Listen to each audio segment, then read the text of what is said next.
A very warm greetings everyone. Welcome to the lecture series of Applied Spirituality and Sustainable Development Policy towards an Integral Approach. This is the series which we have started and it was introduced by Professor Naresh Singh, Jindal School of Development of Government and Policy. Now today the topic of the lecture is Public Policy for Sustainable Development, a Gandhian Paradigm. Learning outcomes of this particular lecture would be to present the challenges of mankind in today's world, a relationship between the spirituality, public policy and sustainable development. Basically, we would investigate what role spirituality can play while connecting public policy and sustainable development. To discuss the models which are embedded in Gandhian paradigm, which are the missing links between public policy and sustainable development. We will touch upon the concept of Satyagraha and Sarvodaya in this particular lecture. Now, to introduce that the present world is captivated by global challenges of climate change, environmental and ecological degradation, and challenges related to migration, inequality, conflict and unrest.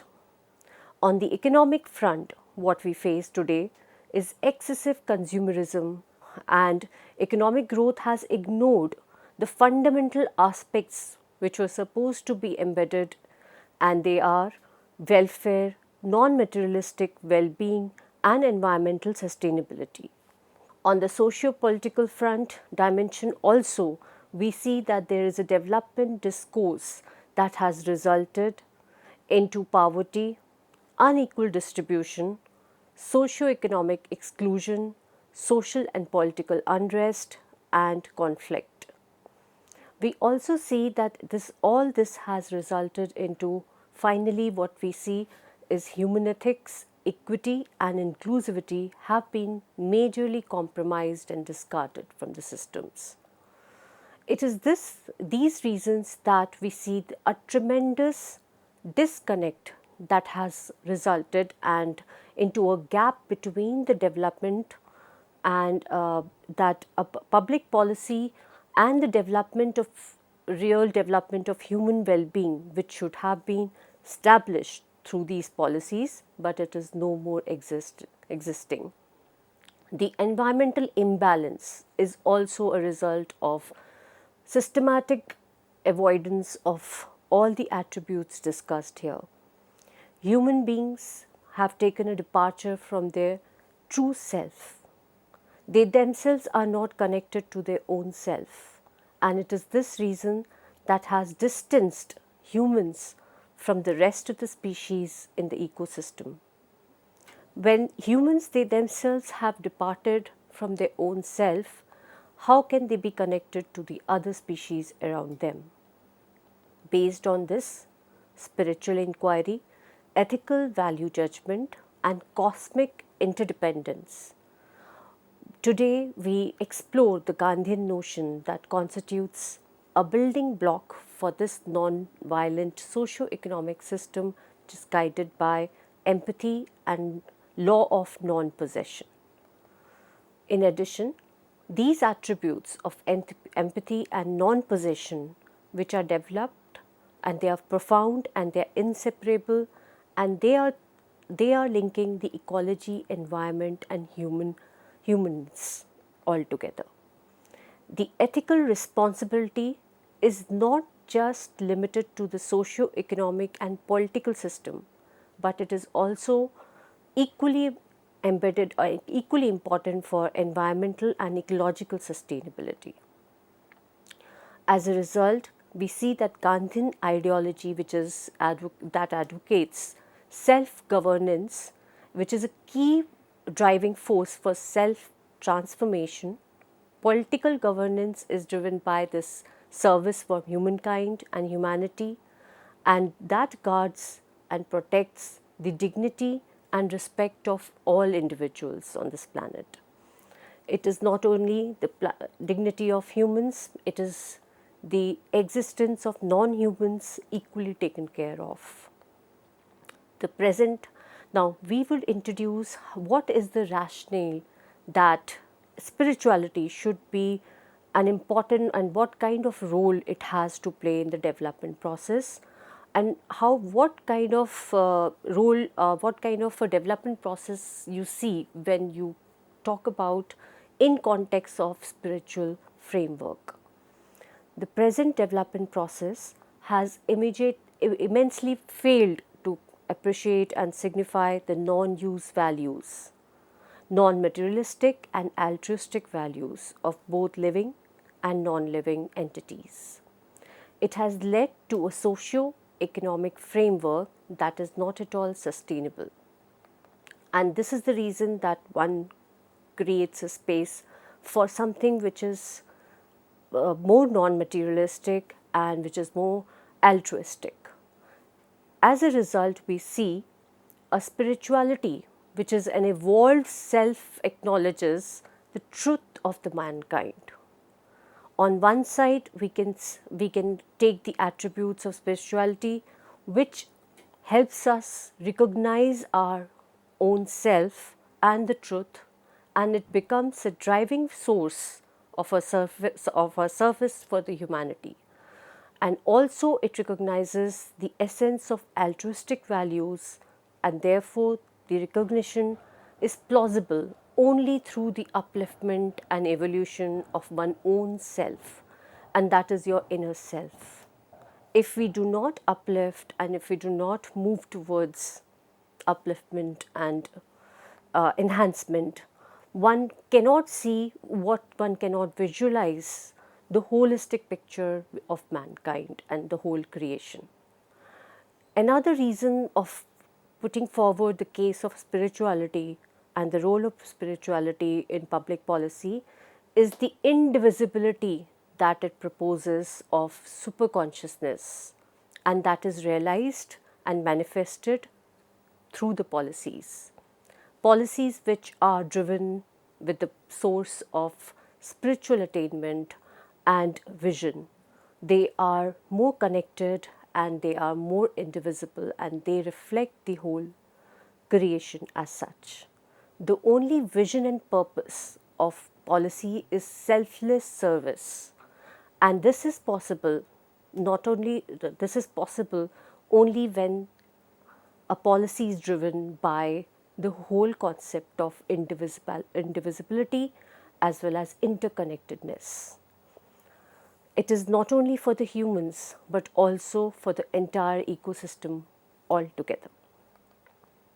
Another rationale for the public policy, which is driven by the force of self-enhancement and realization, connecting and synthesizing human and non-human interactions selflessly, is required as a revolutionizing the entire development paradigm. So there is a need, and as we have discussed, there is an entire need to transform the entire development paradigm. It has been discussed through sustainable development goals to a lot of extent, but the paradigm which we are talking about is a spiritual paradigm, a paradigm that will put forward all the vision of sustainable development, but from the prism of spirituality. The underlying notion in this particular lecture is the notion of Gandhian models.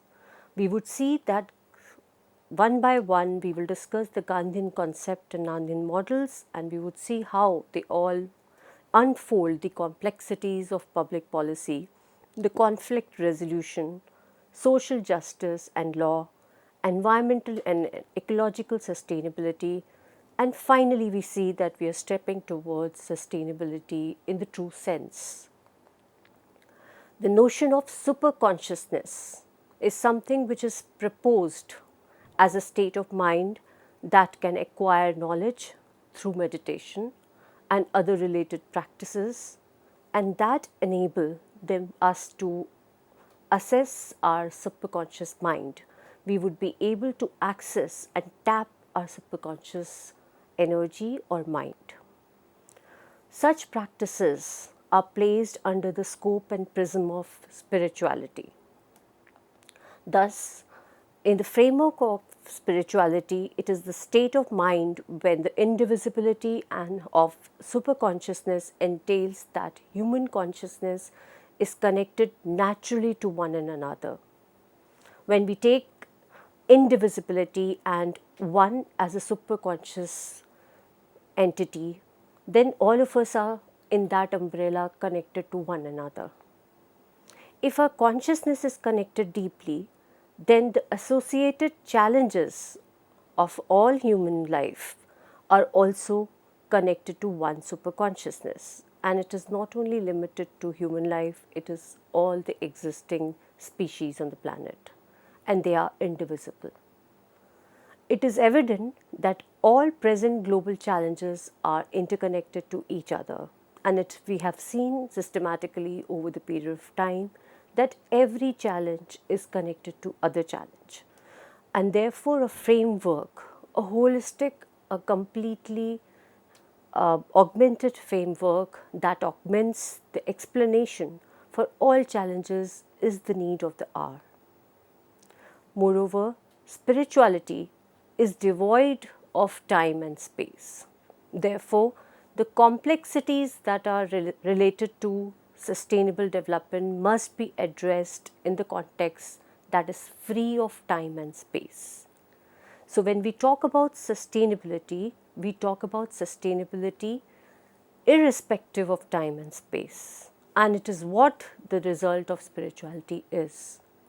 Once we talk about spirituality, it is all the fundamentals and aspects of spirituality are sustainable in every time and space, and that is what we are seeking to achieve through our sustainable development goals. So the whole concept of spirituality is actually sustainability, to achieve sustainability. So the missing link which we have can easily be adopted and fit in through this process and through the fundamentals of spirituality. What it means is that all the dimensions of sustainable development should be in sync with each other, irrespective of time and space.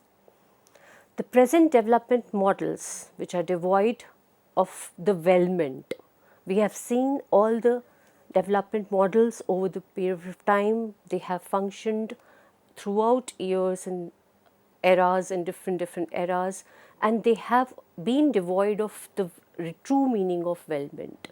Therefore, there is a need to transform such a development framework that has resulted into development. Instead of development, they have resulted into development. Development, which actually implies safely, indigenous and hurtless. It implies safety and reliability.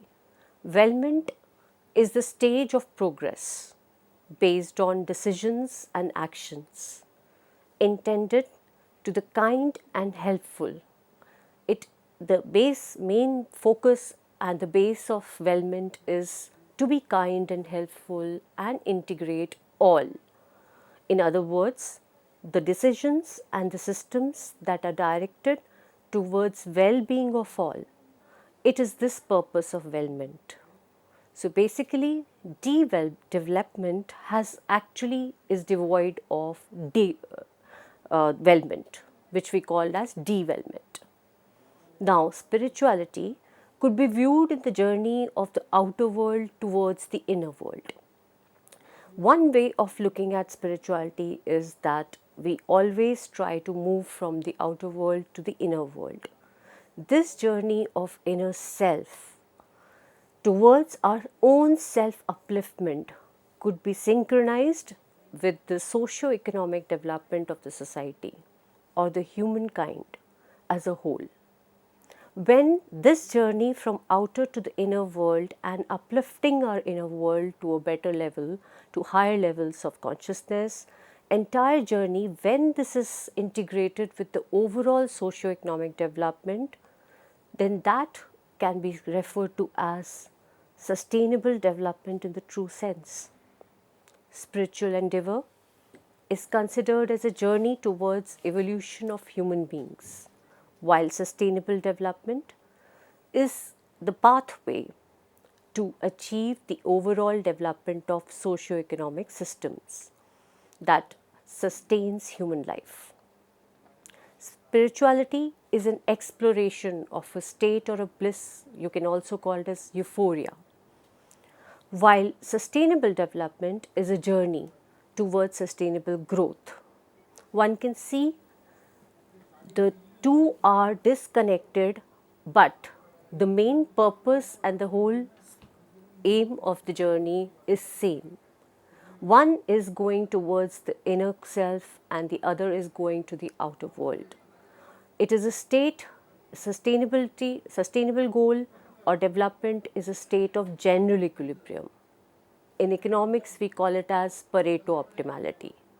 We try to achieve Pareto optimality, and we also, this concept was introduced in welfare economics, that we try to achieve a state where it is difficult to make anybody better off without making the other person worse off.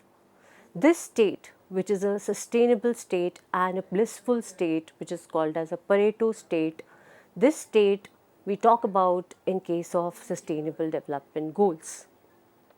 The same state we talk about in spiritual goals, when we try to move or travel a journey from the outer world to the inner world. We are actually moving on a journey towards the bliss, and it is the same state we talk about in the inner world.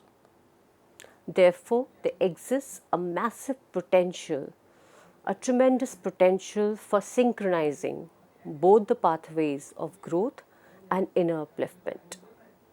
In other words, a significantly high correlation could be seen and visualized and expected from these two processes: growth in the outer world and upliftment in the inner world. Finally, one can see that spirituality is the underlying phenomena of a development process that aspires to achieve the overall upliftment of the mankind. So, individuals, it is an individual process. It's at the individual state or level or a unit level. However, a person gets overall upliftment from the inner self, it affects, it drives, or it provides a driving force for upliftment for the rest of the people in the society. When this happens, and with the concept of interconnectedness and indivisibility, it affects the whole of the creation or whole of the superconsciousness. Gandhian philosophy that values individual and his relationship with his own self or true self becomes now instrumental in this ethical transformation. It is this evolved consciousness that becomes the driving force for the perceived paradigm shift which we all talk about and which we all want to visualize and which the policies are made for. Moreover, when we see public relationship between public policy, spirituality and Gandhian perspective, we see that self-transformation, manifestation and realization of truth and love are deeply embedded in the entire paradigm of Gandhian revolution. The elements and the attributes which we are talking here are all embedded in the Gandhian revolution. Gandhian philosophy is a phenomenal illustration of self-transformation based on self-realization and what is called as soul force.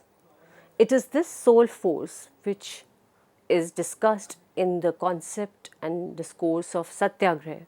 It is this soul force that becomes the instrumental and catalyst to the whole revolution. Gandhian thoughts recognizes the otherness of the other, either humans or it is the nature around us. This notion is embedded in the entire concept of Sarvodaya.